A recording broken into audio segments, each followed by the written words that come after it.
大家好，我是徐德志。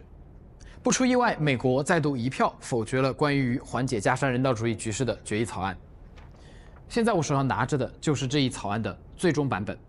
草案与此前的内容相似，要求各方立即无条件在加沙实行永久停火，立即有尊严、无条件释放所有人员，并要求立即无条件解除对人道主义援助物资进入加沙的所有限制，并且恢复所有的基本服务。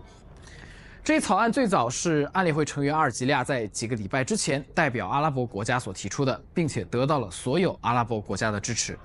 随后，安理会成员一直在就决议的内容进行磋商，在经过了几轮的修改之后，安理会的10个非常任理事国也达成了一致意见，联合提出了最终的决议草案。在5月30号，也就是上周五，根据多个消息源透露，安理会对修改后的决议草案进行了集体审议。在审议当中，4个常任理事国也表达了对草案的支持，而美国则当即表示反对该决议草案。在草案进入最后的版本之后，根据安理会的临时议事规则，安理会成员应该有至少24小时的时间来进行审议，然后再将草案付诸表决。但是美国却打破了所谓的沉默期，这就意味着美国已经做出了决定。所以，联合国的记者们对于今天这样的结果其实完全没有感到意外。但现在的问题有2个：首先，美国否决决议草案的真正原因是什么？其次，既然所有人都知道草案会被否决，那为什么还要投票呢？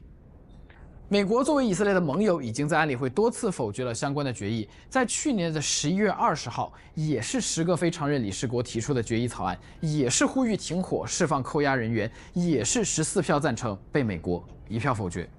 从明面上来看，美国认为草案不够平衡，没有提到哈马斯，也没有认可所谓的加沙人道主义基金的作用，因此行使了否决权。这基本上和以色列的态度一致，但从本质上来看，就是美国对以色列在加沙的军事行动的政治保护，而这种政治保护对于美国的国际信誉将会再度造成巨大的伤害。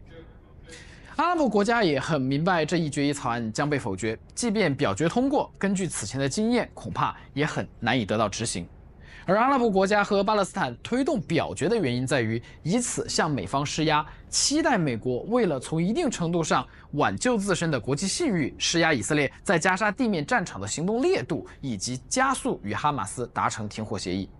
不过，据我们的了解，目前美国常驻联合国代表团关于巴以问题的所有声明都已经是直接来自于华盛顿而非纽约了。因此，这样的策略能多大程度上影响特朗普政府，仍然有待观察。